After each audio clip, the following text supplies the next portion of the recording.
Episode 17 की हम starting करते हैं और 17 की स्टार्टिंग में यहाँ पे जो हमारा यांग होता है ना वो बड़ी सी क्लिफ के ऊपर छलांग लगा दिया होता है जिससे वो यहाँ पे एक क्लिफ से दूसरी क्लिफ पे जाके यहाँ पे अपने आप को सेव कर ले और नीचे खाई में ना गिर जाए। बट दिखाते हैं कि वो बीच में जब मिडल में आ जाता है ना दोनों क्लिफ के, तो यहाँ पे दिखाते हैं कि यहाँ पे जब नीचे खाई होती है उसके अंदर से जो एनर्जी या कुछ ऐसा डिमोनिक हो रहा है या कुछ ऐसी चीज निकल रही होती है जिसकी वजह से दिखाते हैं कि यहाँ पे हमारा जो हीरो होता है वो अपनी की और अपनी पावर्स का इस्तेमाल नहीं कर पाता और कहता है कि यहाँ पे कुछ ना कुछ तो ऐसा है की वजह से वो यहाँ पे कुछ किसी भी तरह की को अपनी बॉडी में फ्लो नहीं कर पा रहा है ना अपनी की का यूज कर पा रहा है। वो कहता है मैं अपनी बॉडी का इस्तेमाल ठीक से नहीं कर पा रहा, लगता है अभी हम यहाँ पे मरने वाले हैं। फेरिस भी बहुत ज्यादा घबराई हुई होती है, उसे लगता है कि वाकई में ये लोग दोनों जो है ना अब यहाँ पे मरने वाले हैं। हमारी फेरिस भी कह रही होती है कि हाँ मुझे पता है कि लगता है जैसे हम यहाँ पे जिंदा नहीं बच पाएंगे, आज ही हमारा लगता है कि अंत होने वाला है, बट फिर भी बात अच्छी है कि हम दोनों साथ में तो हैं कम से कम, यानी साथ में ही तो मरेंगे। तो यही कह रहा होता है अरे पागल लड़की क्या मतलब यहाँ पे साथ में मरेंगे, हम मरने वाले हैं और तू अभी ऐसी बकवास कर रही है। ये तो मुझे तो तेरा शुक्रिया अदा करना चाहिए जो तेरी वजह से हम दोनों यहाँ पे मरने वाले हैं। और वो बहुत ज्यादा चिल्ला चिल्ला के उससे बात करता है। फिर वो दोनों जो होते हैं ना नीचे की तरफ फॉल करना चालू कर देते हैं, यानी गिरना शुरू कर देते हैं। तो साथ ही यहाँ पे अचानक से हमारी यंग के अंदर की जो पावर होती है ना, यानी उसका जो पर्पल क्रिएचर होता है वो बाहर की तरफ निकलता है। और वो जो मिस्टिकल क्रिएचर जब वो बाहर निकलता है तो अपने पास से वो एक बबल टाइप क्रिएट कर देता है। वो बबल को क्रिएट करता है तो उसके अंदर फेरिस और यहाँ पे हमारे यंग जो होते हैं वो दोनों ही आ जाते हैं। तो यहाँ पे वो कह रही होती है लड़की ये तो पर्पल सैबल है। वाकई में शॉर्ट सेक्टर का कोई हैंडीमैन है, यानी कि ये कोई आउटर डिसाइपल भी नहीं, बस एक हैंडीमैन है जो कि यहाँ पे इतना ज्यादा कूल है। इस लड़की के पास आके ऐसे ऐसे कौन से छुपे रुस्तम या कार्ड्स हैं अभी तक इसने शोन अप नहीं किया। ये जो भी बंदा है वाकई में बहुत ज्यादा एक्स्ट्रा ऑर्डिनरी है जिसके पास ऐसे ऐसे ट्रम्प कार्ड है। यहाँ पे छोटे छोटे शब्दों में साइड में ये भी लिखा हुआ होता है कि आखिर फेरिसू को कैसे पता कि वो हैंडीमैन है। तो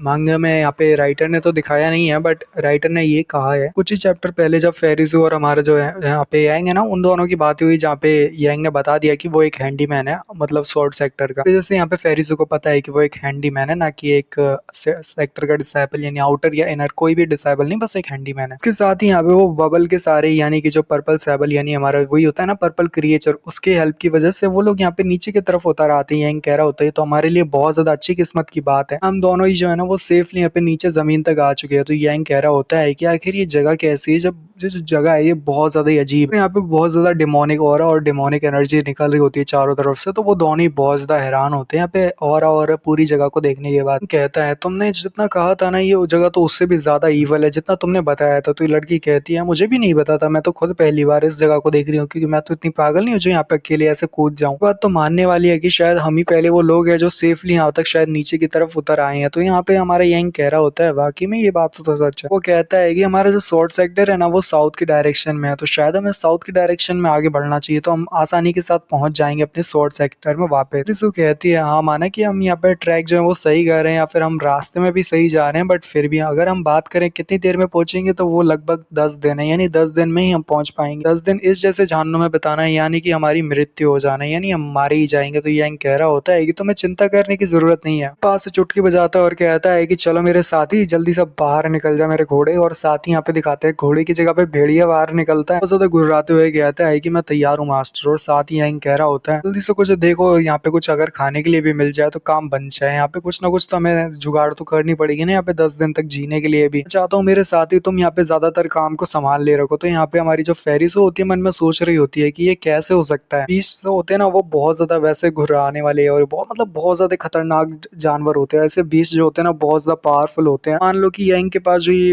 वुल्फ टाइप का डीमन बीस्ट है ना ये बहुत ज्यादा पावरफुल है, यहाँ तक इतने पावरफुल होते हैं कि किसी की बात मानने को राजी नहीं होते, ना कभी पेट बन पाते हैं। इनको हार मनवाना ही बहुत ज्यादा मुश्किल होता है। बट जरा देखो तो इस जैसे छोटे इंसान ने यहाँ पे कैसे एक 9th ग्रेड के प्रोफाउंड बीस्ट को अपना एक तरह से पेट बना के रखा हुआ है। पर उसका प्रीवियस सैबल यानी कि वही पर्पल सैबल वो तो उससे भी ज्यादा पावरफुल है, यानी इस वुल्फ से भी ज्यादा पावरफुल है, पर फिर भी वो उसका साथ ही बना है। यंग उसको सारी चीजें समझा रहा होता है कि उसे क्या क्या काम करना है ये वो, और साथ ही फिर अपनी जो होता है ना एकदम स्टाइल मारते हुए कहता है कि देखा तुमने कि मैं कितना ज्यादा कूल हूँ। लोग हमेशा मेरी बात मानते हैं, मैं जो भी ऑर्डर देता हूँ ना वो सब करके देते हैं, और मैं यहाँ पे इतना अच्छा इंसान हूँ जो मैंने इनकी जान को बख्श दिया। सारे लोग तो इनकी स्किन को बेचते हैं और इनके कोर को निकाल के इन्हें महंगे दामों में बेचते हैं, पर मैंने नहीं किया, मैंने तो यहाँ पे इनका बहुत ज्यादा ख्याल रखा था। तेरिसु कहती है कि क्या तुम्हें मेरे चेहरे पे उल्लू दिखाई देता है या लगता है कि मैं कहीं की उल्लू हूँ। तो यहाँ पे दिखाते हैं दूसरी तरफ यहाँ पे अचानक से बहुत ज्यादा एनर्जी रिलीज होने लगती है, तो सभी लोग बहुत ज्यादा हैरान होते हैं कि अचानक से ये हो क्या रहा है। तो और भी ज्यादा ऐसा एनर्जी निकल रही है, अचानक से फॉग जो है ना वो बिल्कुल टॉर्नेडो जैसा बन जाता है, यानी गोल गोल घूमने लगता है। तो यहाँ पे यही कह रहा होता है कि आखिर यहाँ पे ऐसा क्या हो रहा है जिसकी वजह से फॉग इधर उधर घूम रहा है। अचानक से वहाँ पे कुछ आउल दिखाई देता है या उल्लू दिखाई देता है, तो यहाँ पे ये फेरिसू कह रही होती है वही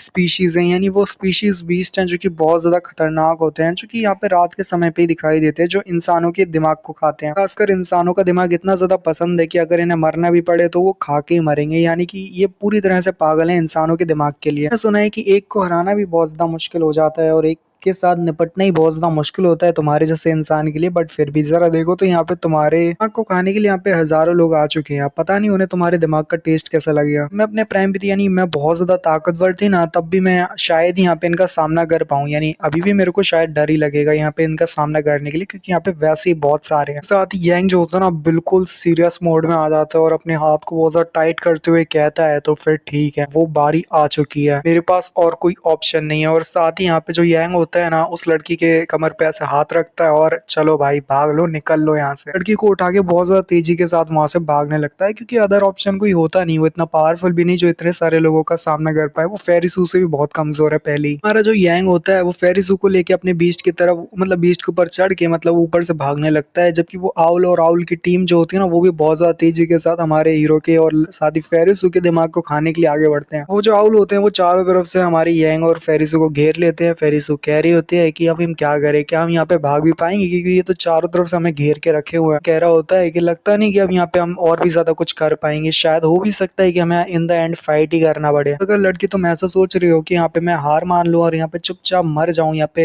ऐसे बैठ जाऊं, यहाँ पे मरने का इंतजार करूँ, तो ऐसा नहीं होने वाला। क्योंकि मेरा तो सिर्फ एक ही वसूल है, वो है जब तक सांसें चल रही है मैं हार नहीं मानूंगा। और साथ ही यहाँ पे उसके अंदर बहुत सारे गट्स होते हैं, क्योंकि फेरिसू कह रही होती है कि वाकई में ये बच्चा जो भी है ये इसके अंदर बहुत सारे गट्स तो है, यानी कि ये वाकई में हिम्मत वाला तो है। फेरिसू भी अपनी स्वॉर्ड्स को निकाल लेती है और कह रही होती है तो ठीक है फिर अब तुम क्यों ये फाइट करने वाले हो तो मैं कैसे पीछे रह सकती हूँ, तो फिर ठीक है मैं भी तैयार हूँ फाइट करने के लिए। साथ ही वहाँ पे बहुत सारे जो आउल्स होते हैं ना बहुत ज्यादा तेजी के साथ हमला करने के लिए आगे बढ़ रहे रहते हैं। तीनों ही अपनी फॉर्मेशन बना लेते हैं हमला करने के लिए। जब जो आउल्स होते हैं ना हमला करने के लिए आगे बढ़ते हैं, तो साथ ही यहाँ पे जो हमारे यंग फेरिसू और साथ ही वो जो वुल्फ होता है यानी ग्रे वुल्फ, तीनों ही यहाँ पे स्लैशेस लगाते हैं और बहुत सारे आउल वुल्फ को यहाँ पे काट देते हैं, यानी वुल्फ को काट देते, मतलब सॉरी मतलब आउल को काट देते हैं, यानी उल्लू को काट देते हैं। वो यहाँ पे ना मिलके काम कर रहे होते हैं और चारों चारों दिशाओं से ही यहाँ पे सारे उल्लुओं को संभाल रहे होते हैं, जिससे जो उल्लू है वो यहाँ पे उनके करीब ना आ पाए। यंग की तरफ भी एक बढ़ रहा होता है, तो यंग कहता है कि यहाँ पे तो बहुत सारे बर्ड्स हैं, अब मुझे नहीं लगता कि शायद ही हम इनका सामना कर पाए, क्योंकि अगर ज्यादा देर तक करेंगे तो ऐसे तो हमारी एनर्जी खत्म हो जाएगी। यंग कह रहा होता है हमारी फेरिसू से कि फेरिसू मैं तुम्हें जानता हूँ, यहाँ पे तुम बहुत ज्यादा